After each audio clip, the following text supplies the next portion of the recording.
here to help you with breeze. Planting seeds and teaching skills. Teachers turn schoolyards to dreams. Who hates school gardens with ease? Is it really possible to grow a school garden with absolutely zero summer maintenance? Well, the short answer to that is no. And the long answer, which I will give you in this episode, is intriguing. You're listening to School Gardens with Ease podcast. I'm your host, Leila Mir-Eskandari, and this is episode number 43. Summers are tough on school gardens. Most feel lonely and abandoned and struggle through drought and heat. They get taken over by weeds and they're essentially embarrassed for their looks when the students come back in fall to really excited and see the disaster that these school gardens are. They have very little to offer the students in terms of food. It's really embarrassing for these school gardens, and some of them are even completely dead before fall comes around and the students are back. This is not because teachers and parents and students, they didn't care. Well, sometimes it is, but most of the time it's really not. We care. We do want our school gardens to flourish and thrive. But it's usually the fact is that these school gardens during summertime are too much work. They are not designed, built, and planted well. Because these teachers and parents and even community partners, the vendors, the so-called experts, they essentially don't know what they're doing. And they think it is what it is. It's a garden. Gardens need maintenance, and there's nothing we can do about that. Gardens need weeding. There's nothing we can do about that. They need watering, they say. They get pest and disease from time to time, and there's nothing to do about that, they believe. And they try their best to keep up with all of that work. During summertime, most of the time they can't because it becomes too much. And that's what happens. The gardens fail. Or they can. They really do a lot of hard work, but they get exhausted doing this. And at the end of the day, it kind of feels like too much for nothing in return. Does that sound familiar? Or do those thoughts sound familiar and are keeping you from even starting a school garden? What if I told you that school gardens can be designed, built, and planted in a way that they have almost zero summer maintenance? Now, they can have absolutely no weeding, no cleanups, no fertilizing, pruning, pest or disease. They can have much, much less watering than they usually have. Now, imagine leaving for your summer vacation with absolutely no worries for your garden, knowing that when you come back in fall, and I'm talking to the teachers, that your garden will be flourishing and filled with food and seeds that you can harvest with your students. Imagine that. And if you're a parent listening to this and you want to, help out and be a volunteer in your garden during summer, imagine knowing that there is nothing to do other than water, and even the watering is not that bad. It's not that many times a week. And you can share that easily with the other parents in the community and have a restful summer, and that you can, there's no weeding to do. There's no pest management to do. There's no worrying about cleaning up, there's no need to harvest. You're welcome to harvest and enjoy the food, but you don't have that as a chore. You don't have to do it as a chore.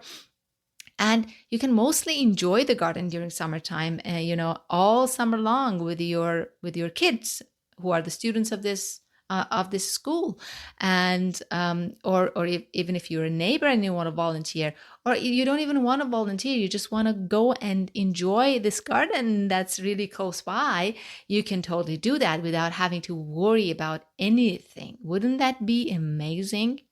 Well, it is definitely possible. I've built plenty of these types of gardens throughout those 11 years that I've been doing this work. And I owe that success to permaculture, essentially. Well, it didn't happen overnight, though. I have to admit that I have done a lot of trial and error. I have learned a lot from my mistakes. I've learned a lot the hard way, but I, have never given up on the idea that a garden can be a lot less work. It can be easier. It can be better. I tried everything that I could do. I tried everything, trial and error, and I have had a lot of success. And I have always had permaculture in the back of my mind while I was doing that. And I guess I owe it to permaculture to some extent, but I also owe it to my own, passion and dedication and not giving up, essentially. But after all of that, I can sit here and tell you with certainty that it is 100% possible to have such a school garden built and grown and designed and that has almost no summer maintenance. Now, I say almost simply because there is one chore that you can never completely skip.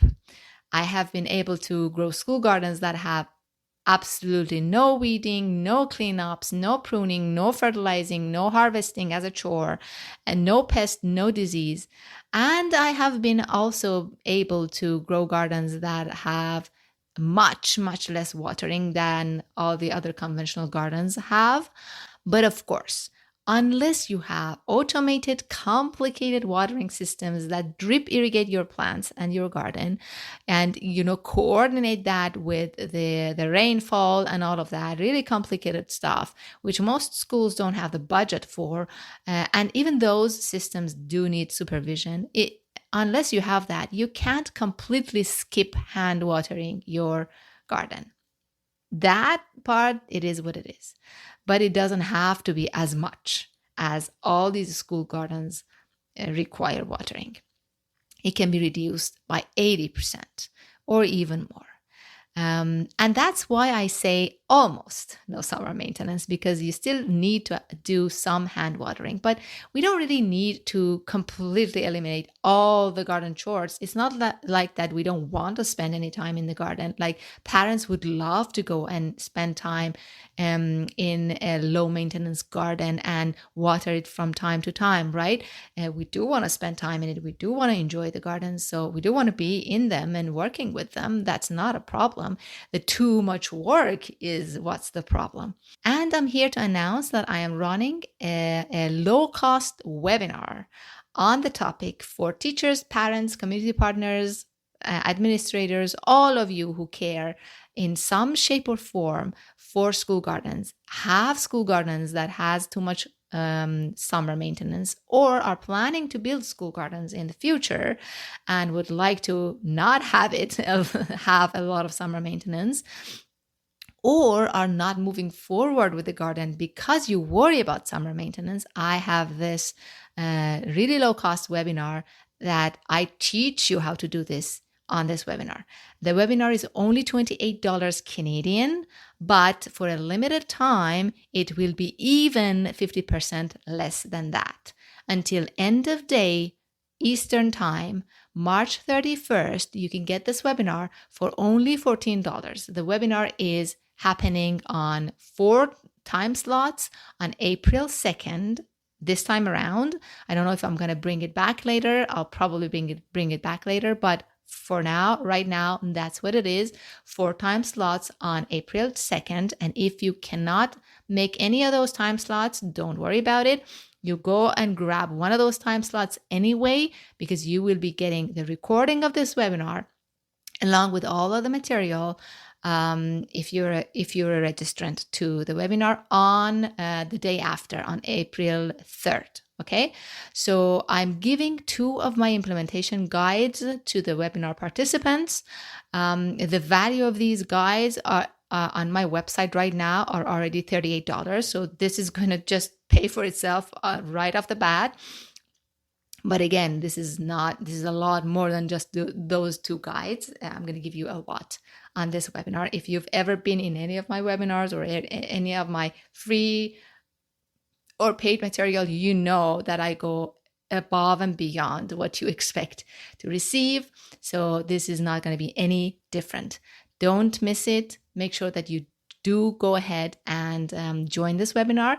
If you are listening after April 2nd, let me know if you would like this webinar to be back. I might bring it back depending on how well it's received by the community, and you are part of my community, so let me know. The link to this webinar, as always, is in the show notes. I hope that I see you there. Let's get those school gardens going with no worries about no summer maintenance. I'll talk to you soon next week in another episode.